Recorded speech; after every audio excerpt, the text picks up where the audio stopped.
ये देखिए दोस्तों, ये मैंने कद्दू दही का रायता बनाया है। अब आम तौर पर जब हम रायता बनाते हैं तो वो कद्दू की वजह से डार्क सा बनता है, यानी रायता गुड लुकिंग नहीं होता है। लेकिन अगर आप थोड़ा ध्यान से देखेंगे तो ये वाला रायता बहुत ही शाइनी बना है।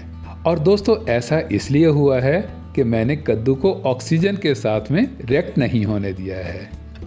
मतलब कद्दू सिर्फ कट होने के बाद तक ही अपने कलर में नहीं रहा है, बल्कि ये बॉयल होने के बाद में भी बिल्कुल वैसे का वैसा ही है। तो चलिए आज टेस्टी रायते के साथ साथ में इसे शाइनी बनाना भी सीखते हैं। बिस्मिल्लाहिर्रहमानिर्रहीम। अब शाइनी कद्दू रायता बनाने के लिए कद्दू भले आप आधा किलो ले लीजिए या 1 किलो। दही आपने इसके बराबर की ही लेनी है। मतलब आधा किलो कद्दू हैं तो आधा किलो ही दही होगी, या अगर आपने 1 किलो कद्दू लिए हैं तो 1 किलो ही आपने दही लेनी है।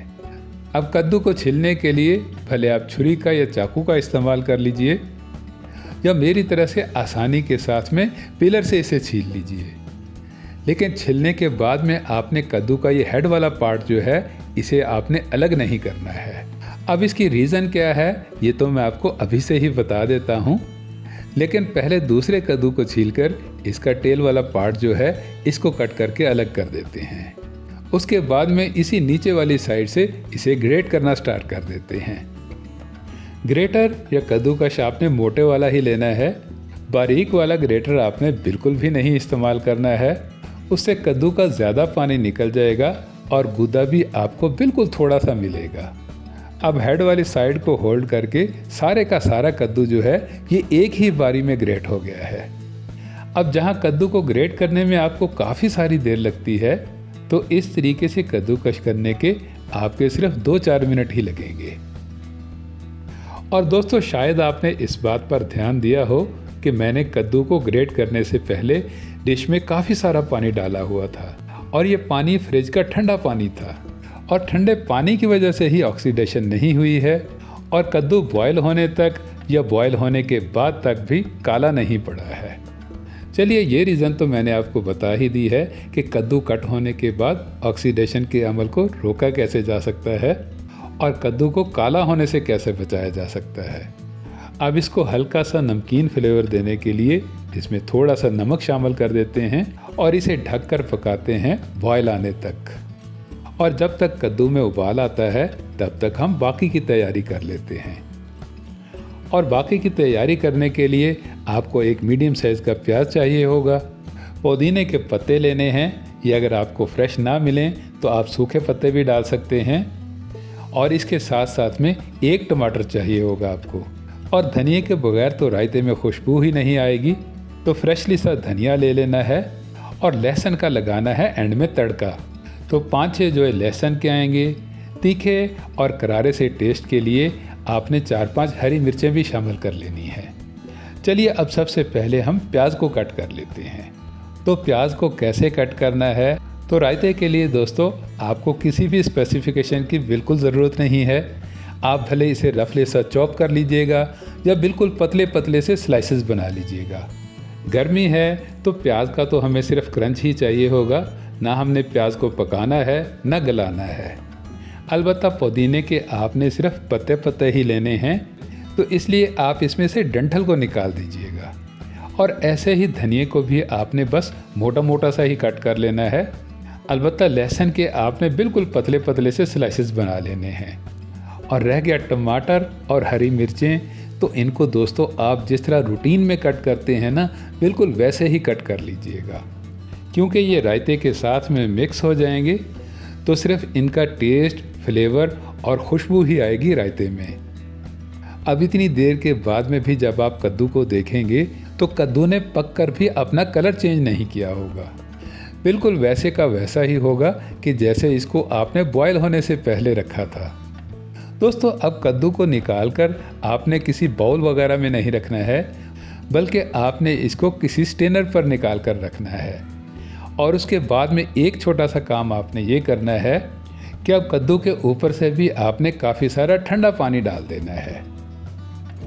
चलिए, अब दही को देखें तो ये आधा किलो दही है। थिक भी है और काफ़ी गाढ़ी गाढ़ी सी भी है। इसमें मलाई भी है और दही की फुटकियाँ सी भी हैं। तो दही को एक करने के लिए आपने विस्क की मदद से इसे बहुत अच्छे से मैश कर लेना है। दोस्तों, दही में बहुत सारी प्रोटीन होती है, तासीर में ये ठंडी है और गर्मियों में तो इसके खाने का अपना ही मज़ा है। और सबसे बड़ी बात ये कि सब लोगों के साथ साथ में ये डायबिटिक पेशेंट के लिए भी फ़ायदेमंद है। बस थोड़ा सा ही मैश करेंगे तो दही आपकी इस तरह से बिल्कुल स्मूथ और एक जैसी हो जाएगी। तो अब इसे निकाल कर हम उस वाले बर्तन में ट्रांसफ़र कर देते हैं कि जिसमें हमने इसकी फ़ाइनल लुक दिखानी है। और उसके बाद में डाल देना है इसमें बॉयल किया हुआ कद्दू।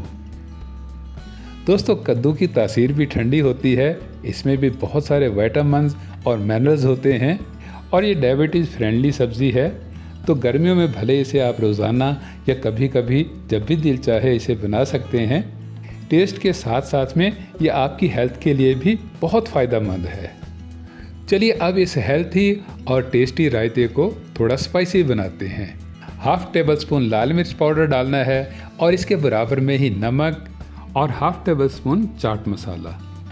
दोस्तों, इस बात की कोई पाबंदी नहीं है कि आप नमक मिर्च इतना ही डालें, आप अपने टेस्ट के अकॉर्डिंग में कम या ज़्यादा भी ले सकते हैं।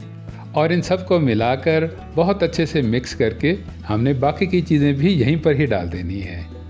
क्यूब शेप में कट किए हुए टमाटर आएंगे, इनकी हल्की सी खटास भी हमें मिल जाएगी और थोड़ा टेक्सचर भी गुड लुकिंग हो जाएगा। स्लाइसेस में कट की हुई हरी मिर्चें और पुदीने के पत्ते, ये हाजमे के लिए भी बहुत फ़ायदेमंद हैं और इनकी खुशबू जो है ये भी रायते को लाजवाब बना देगी। फ्रेशली सा हरा हरा धनिया तो आप डालेंगे ही, लेकिन इसके साथ साथ में आपने पतला पतला सा स्लाइसेस में कट किया हुआ प्याज भी यहीं पर ही डाल देना है। अब ये सब चीज़ें तो आ ही गई, तो और तो कुछ शामिल करना ही नहीं है। तो इसलिए आपने इन सब को मिलाकर बहुत अच्छे से मिक्स करके एक साइड पर रख देना है और तैयारी कर लेनी है बहुत ही अलग किस्म की खुशबू वाले लहसुन के तड़के की। और लहसुन का तड़का लगाना हो तो उसके लिए परफेक्ट तो सरसों का तेल ही रहता है। तो तेल को आपने बहुत अच्छे से गरम ज़रूर कर लेना है और गरम करने के बाद ही आपने गरम गरम तेल में कट किया हुआ लहसुन डाल देना है। और लहसुन को जब आप 1-2 मिनट के लिए बस थोड़ा सा ही फ्राई करेंगे तो ये गोल्डन होना शुरू हो जाएगा। और जैसे ही लहसुन गोल्डन हो आपने इसमें डाल देनी है सूखी लाल मिर्चें। गोल वाली हों तो आप गोल वाली डाल लीजिएगा, लेकिन अगर आपको लंबे वाली मिल जाएं तो वेल एंड गुड। और उसके बाद में आपने इस गरम गरम तड़के को सीधा ही डाल देना है कद्दू दही के रायते के ऊपर। दोस्तों, गर्मियों में स्पेशली दोपहर के टाइम में आप इस सिंपल और सादा से कद्दू दही के रायते को बनाकर देखिएगा, ये आपको बहुत पसंद आएगा। वीडियो अच्छी लगी हो तो वीडियो को लाइक ज़रूर कर दीजिएगा और इसे अपने दोस्त अहबाब में शेयर भी कर दीजिएगा। मज़ीद मज़े की रेसिपीज़ के लिए मेरे चैनल को सब्सक्राइब कीजिएगा। मिलते हैं नेक्स्ट वीडियो में, तब तक के लिए अल्लाह हाफिज़।